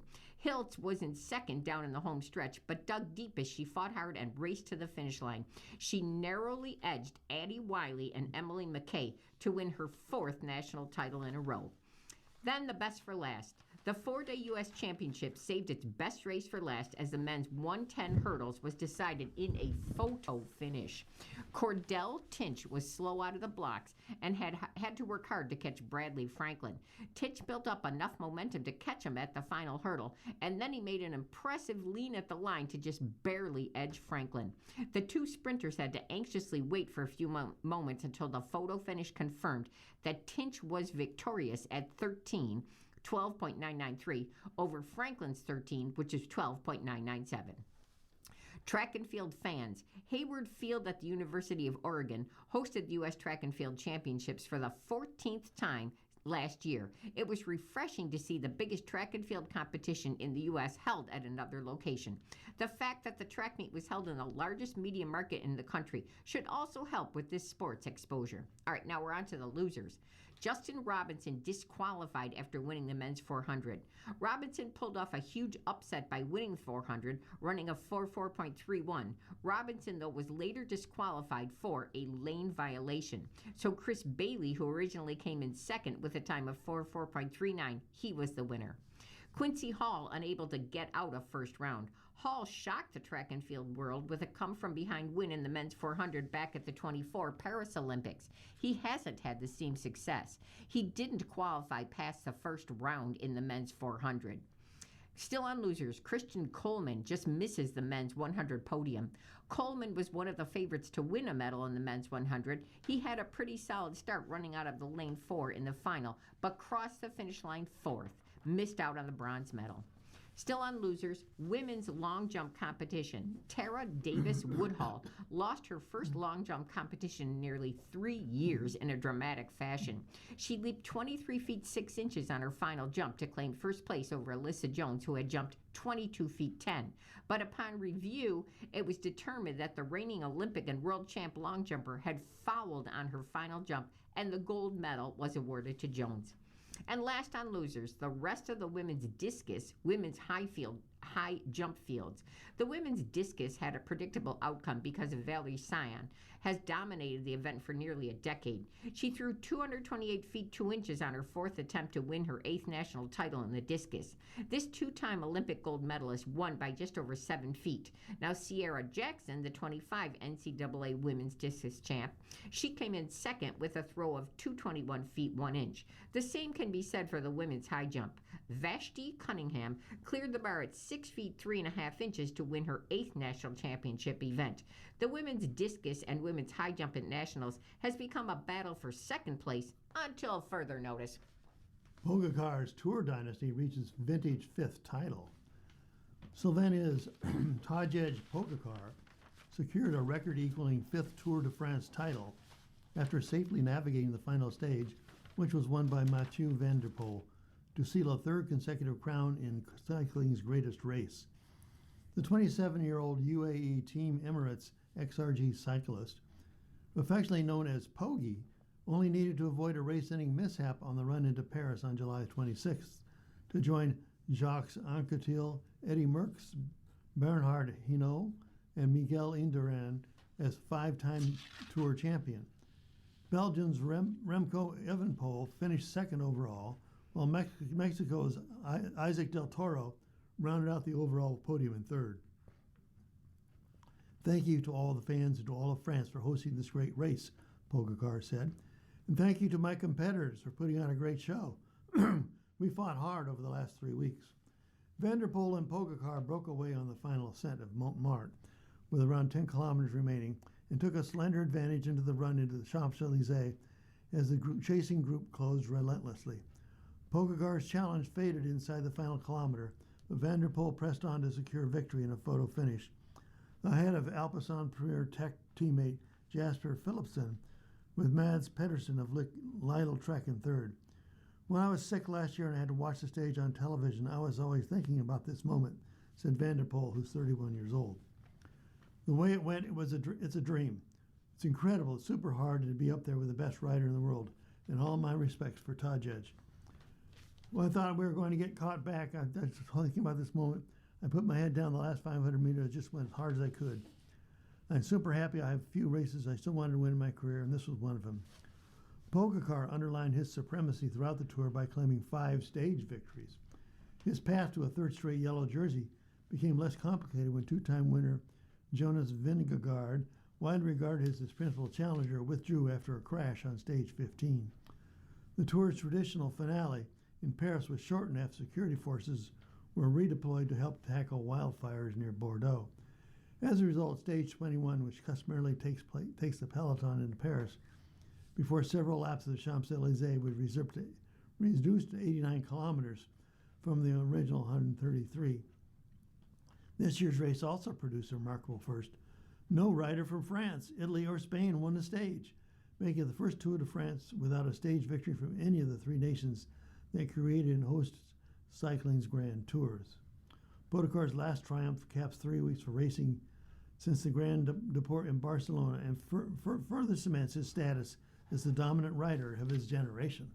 And you're listening to a reading of today's USA Today on our Niagara Frontier radio reading service. Our time now is 1:30, and it's time to go to Lifestyles. I'm going to start you out with a streaming article. Framed woman tells her side of a toxic story. Now, I give you this warning. This story does contain spoilers from Netflix's new documentary that's called A Toxic Love Story, and it is streaming right now. When Michelle Hadley served 88 days in prison for a crime she did not commit, she kept her sanity by making calendars and welcome packs for other inmates, resources she says she wished she had had.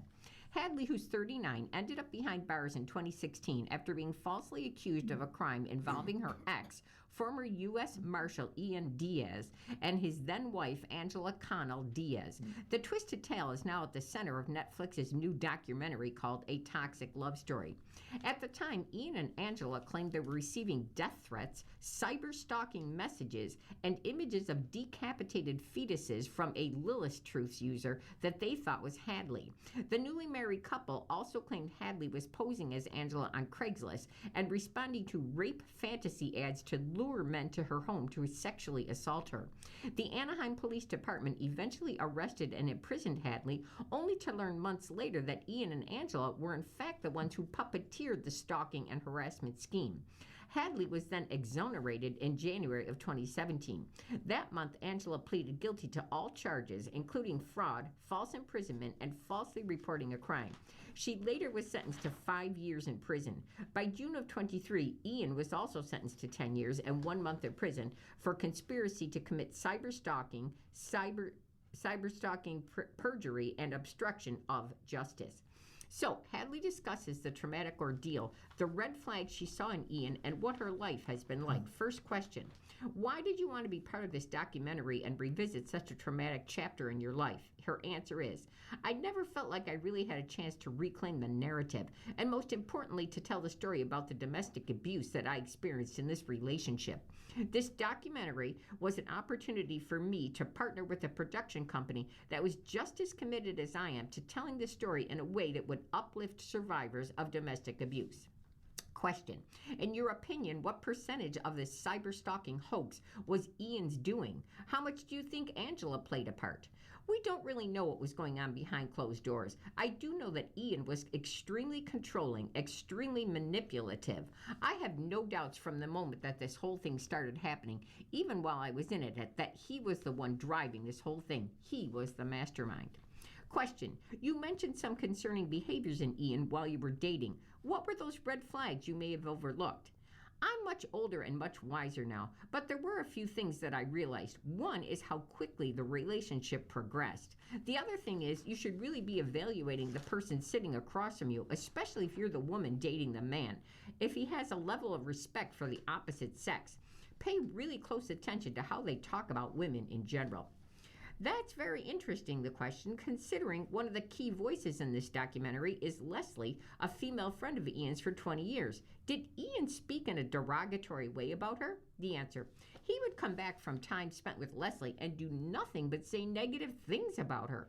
I never had any jealousy about her relationship because for me, I was seeing the flip side of it, which I don't think she ever saw, to be honest.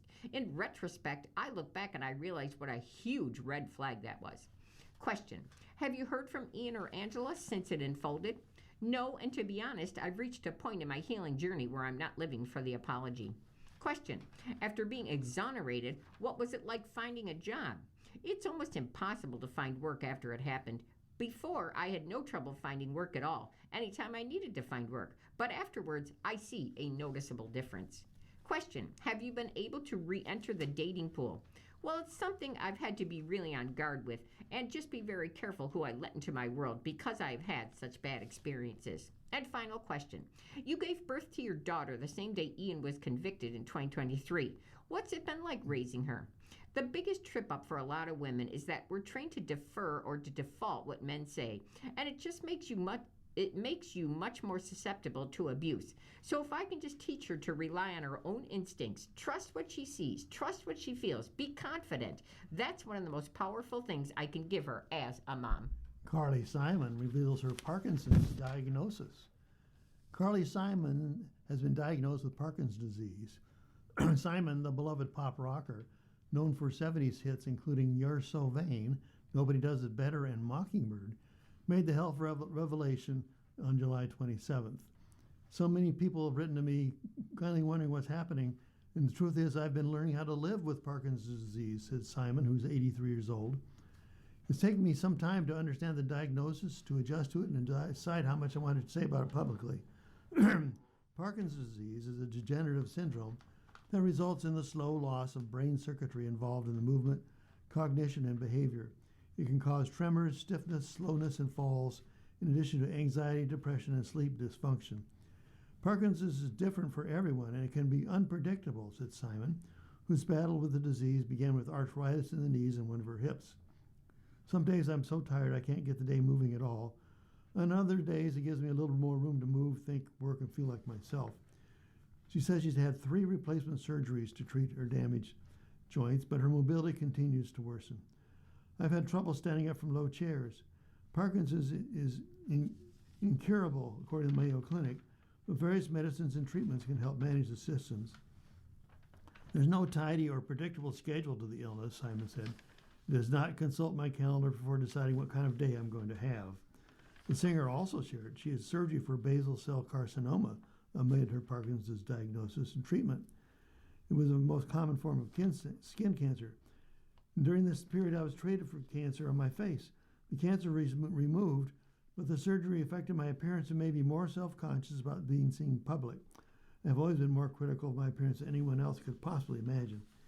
In addition to her physical symptoms, the singer has also candor on the mental toll of living with Parkinson's disease, which can include anxiety, depression, exhaustion, and apathy.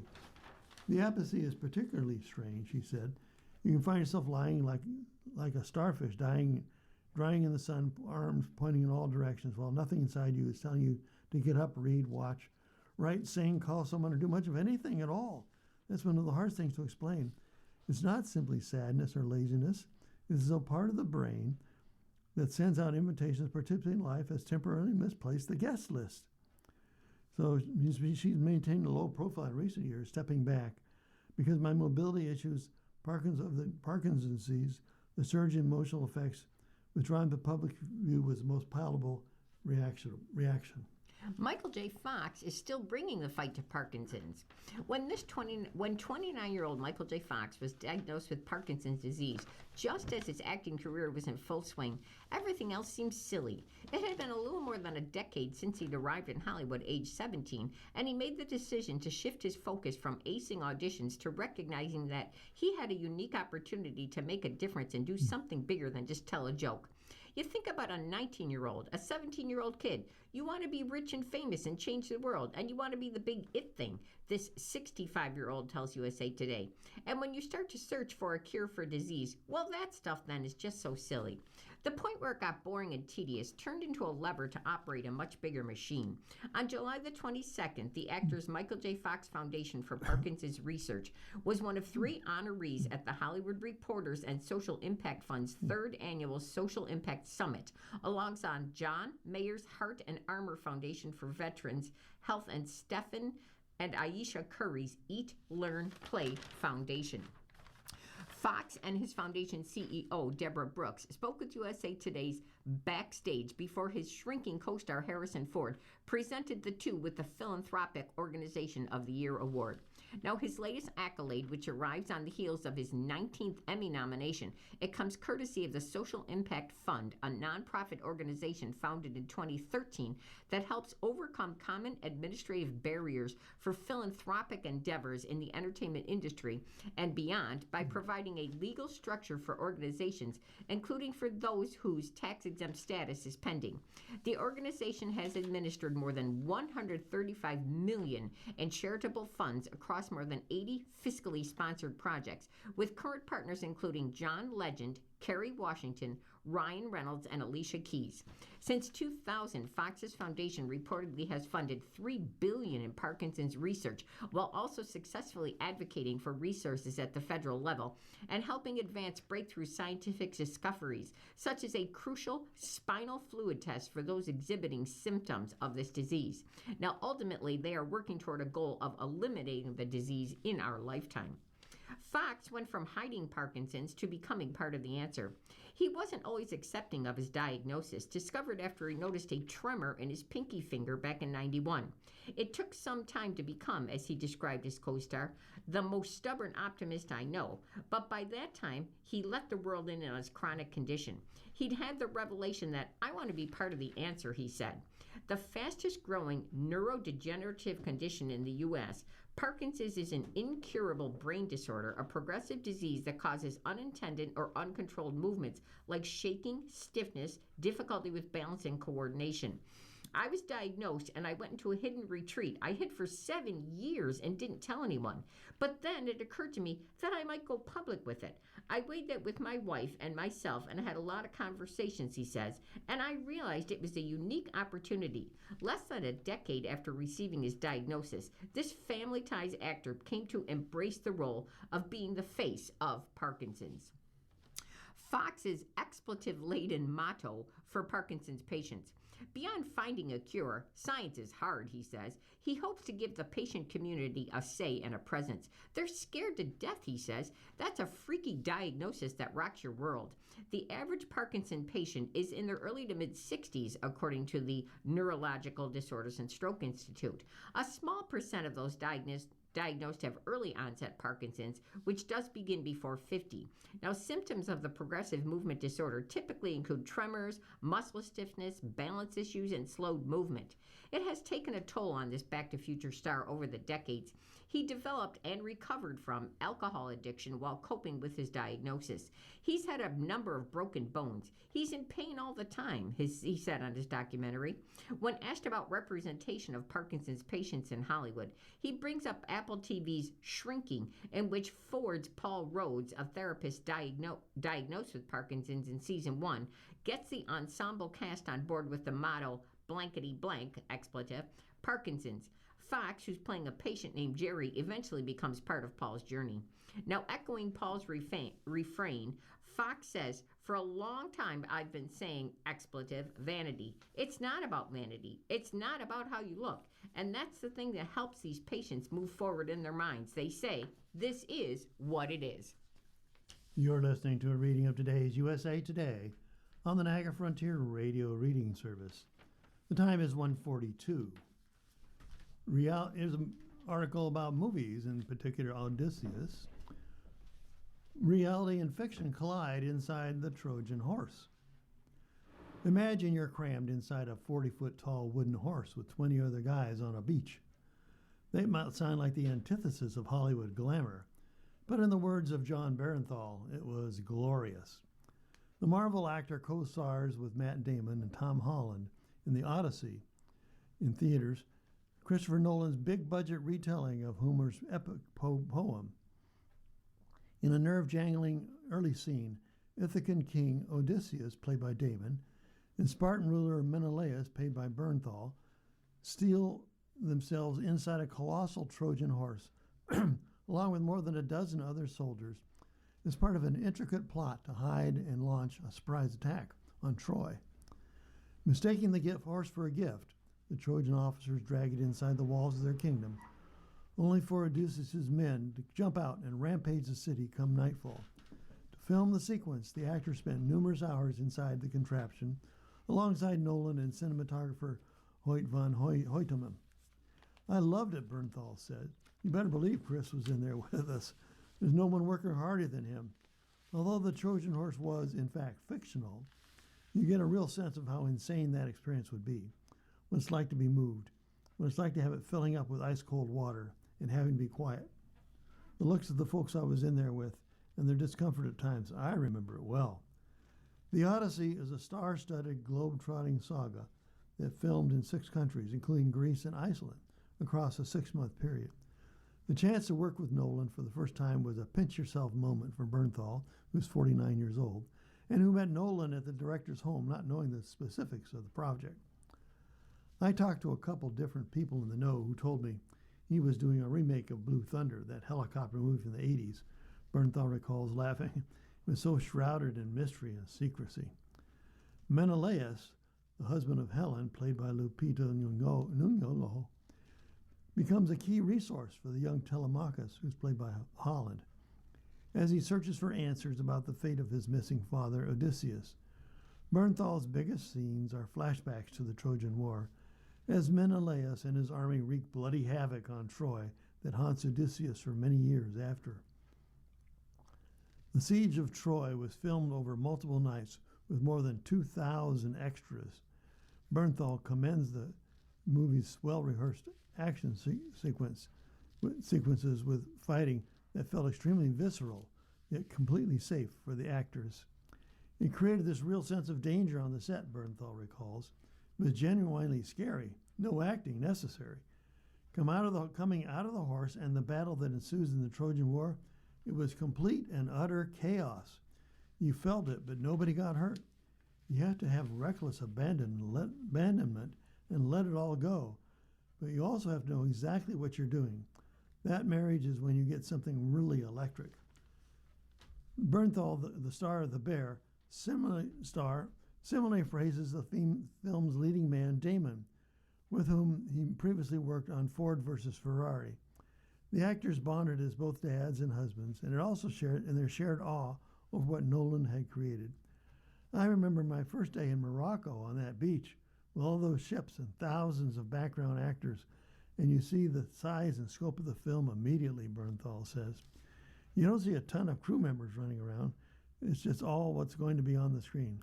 I ran into Matt, and he was wide-eyed, and this is Matt Damon. I looked him in his eyes and said, "Holy blank, blank, blank. Bernthal, this is huge. I've never seen anything like it." Bernthal adds, there was a childlike wonder that was palpable every single day. And now we have Alone in the Open Ocean. I borrowed their bravery. This swimmer goes the distance for cancer survivors. One of the ultra-marathon swimmer, Maya Merhige, that's Merhige, her biggest fears is jellyfish. Yet, she willingly spends hours swimming through some of the world's largest and most dangerous bodies of waters. Why does she do it? Because she swims for those who can't. Every time Maya jumps into this freezing water surrounded by sharks and jellyfish, while she's raising money for cancer research and patient programs through the nonprofit called Swim Across America. If those patients can do cancer treatment, if those 7-year-olds and 4-year-olds can go through a day of cancer treatment, then I can most definitely swim another 20 strokes, she says. So far, Maya, who's 18, has raised more than $172,000 for cancer research. She aims to become the youngest person to complete the Ocean's 7 Challenge. Now, that's a series of the world's 7 most difficult open water swims. The record now belongs to Caitlin O'Reilly, who completed that challenge at 20 years old, 227 days. Now, on July 8th, Maya completed the 5th swim of the challenge. That was the 21.4-mile crossing of the North Channel from Ireland to Scotland. Battling 50-degree water, powerful tides, and jellyfish stings, she finished in 12 hours, 19 minutes, 37 seconds. This swim, it held special significance for Maya. It took place exactly a year after she had major surgery. After a ski accident back in 23, doctors discovered a benign tumor in her pancreas that led to several years of hospital visits and some surgeries. I think it completely changed my perspective and my understanding of what cancer experience is like, she says. The fact that I can do this and I'm healthy enough to do this, I shouldn't take advantage of that, she says. Before Maya began this Ocean 7 challenge, she became the youngest woman to swim the width of Lake Tahoe at just 13 years old. She then began the challenge with the Catalina Channel as a freshman in high school, becoming the youngest woman to complete the 20-mile swim at age of 14. Then, 1 year later, she became the youngest person to complete the Molokai Channel swim, that's in Hawaii, at age of 15. She followed that by crossing the Cook Strait in New Zealand, the English Channel, and the Molokai Channel. But those feats didn't come easily, she says. It took me a long time, until maybe a year ago, to really be okay with not having a lot of control. That really scared me at the beginning, the feeling of being so small in such a huge body of water. Now, each swim must be completed solo and unassisted. Swimmers cannot touch a buoy, the boat, or any passengers. Every 30 minutes, Maya is handed a bottle of water on a rope that's filled with carbohydrates so she can stay fueled, even though that can be difficult when she begins to feel sick. Now, despite the physical challenges, Maya says, the mental challenge, that's even greater. I have swum for a long time, so I know that I physically can. It's much more of a mental thing to be like, how can I continue doing this and not stress myself out? The Molokai Channel swim was the toughest of the 5 swims, she says, physically and mentally. She was in the water for 28 hours. Now, that's nearly twice as long as she and her crew had expected. That was the only time I've ever been in the water and been like, why do I do this, she says. But whenever she questions her decision to continue, she just reminds herself for whom she is swimming. Before every single swim, Maya writes the names of those who have or are fighting cancer on her swim cap, from family members to friends, even cancer patients that she doesn't know. Each name, it serves as a reminder of why she just keeps going. Maya has 2 swims remaining now to complete this Ocean's 7 challenge. She's scheduled to swim the Strait of Gibraltar in August and then complete the Tsugaru Strait in Japan next year. Both of them would be before her 20th birthday.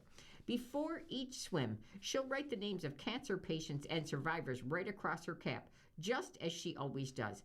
I like to say that I borrow their bravery. And they have a nice picture of her. You can see her from the back. She's waving her hand in the air. She's on a whole swimsuit and a swim cap looking out over the water. And her caption reads, if children can battle through cancer, then I can most definitely swim another 20 strokes, Maya says. Oh, and Cracker Barrel is selling its Maple Street Biscuit Company, closing its some sites. Cracker Barrel sold its Maple Street Biscuit Company brand in 35 restaurants to Biscuit Belly LLC and will close 16 locations of the fast casual breakfast chain. The move comes less than a year after Cracker Barrel closed 14 Maple Street locations in September of 2025 because they simply didn't meet our financial expectations. Cracker Barrel acquired Maple Street Biscuit in 2019 for $36 million, and the breakfast chain was founded in Jacksonville, Florida in 2012, and serves a variety of biscuits and other breakfast foods. At the time of the acquisition, they had 28 company locations and 5 franchise locations. In a separate move, Cracker Barrel also completed a sale-leaseback deal involving 26 company locations. And that means Cracker Barrel sold the locations to an investor and immediately leased them back. Cracker Barrel said these transactions will generate approximately $77 million in net proceeds. And here comes the Lifeline column. They said what? The Star's best quotes. I think the hardest thing about grief is that people, they move on. But for us, because we're his wife and child, there's no moving on. There's moving with and living with. He will always be a part of our everyday, said Tanisha Warner, Malcolm Jamal Warner's widow, as she opened up an emotional interview on CBS Mornings, speaking with Gayle King to mark the 1-year anniversary of The Cosby Show actor's death at only 54 years old. She called his passing unfair. The Emmy nominee died from an accidental drowning in Costa Rica. It's your birthday. Who's celebrating their birthday today? Cartoonist Jim Davis turns 81. Activist Sally Struthers turns 79. Musician Gerald Casale of Devo is 78. News anchor Scott Pelley is 69. Actor Lori Loughlin is 62. Singer Priscilla Chan is 61. Actor Elizabeth Berkley is 54. Rapper Afro Man is 52. Singer Jacoby Shaddix of Papa Roach is 50. Actor John David Washington is 42. And rapper Soulja Boy is 36. Here's the horoscopes. Aries, are you getting your way? The care and precision you desire may be disrupted by restless mental energy. Taurus, you may feel torn between what feels good and what's responsible. Is it time to get your priorities straight? Gemini, are you the one rocking the boat? Pursuing personal desires can disturb the peace at home. Cancer. You think you're saying the right thing, but it may come out wrong today. Communication's getting complicated. Leo. Are you doing it for yourself or for the approval of others? Check your motivations. Virgo. The outside world may seem extra pushy today. Are external demands harshing your vibe? Prepare for a little friction. Libra. Feeling restless and scattered? Venus confronting Mars today can frazzle your energy when all you want is peace. Scorpio. Finding it hard to be social? Underlying emotional tension may get in the way of connecting freely with others. Sagittarius. Professional relationships may get heated today. Watch what you say while Venus squares off with Mars. Remember what's at stake. Capricorn. You have the vision you desire, but are you struggling with follow through? Tighten up your game. Aquarius. Finding it hard to voice what you want? Intimacy can feel strained. Pisces. A relationship may encroach on your personal comfort zone today. Will you pull them in or push them away? Well, you've been listening to a reading of USA Today for Tuesday, July 28th of 2026. We read USA Today weekday at noon.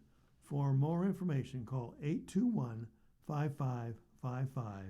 Your readers today have been Jody and Alan Blackburn. If you or people you know shop at any of the Dash's supermarkets, please save Dash's register tapes for radio reading. Our agency receives $2 for every $100 in Dash's register tapes. Radio reading has raised thousands of dollars so far. Anyone can drop off their Dash's tapes to the Niagara Frontier Radio Reading Service at 1199 Harlem Road, Cheektowaga, between William and Clinton Streets. Or Dash's tapes can be mailed to the Niagara Frontier Radio Reading Service at 1199 Harlem Road, Cheektowaga, New York, 14227. Any questions on Dash's tapes for radio reading? Call us at 716-821-5555, and thanks for caring.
following program is intended for listeners who are blind, have low vision, or have another print disability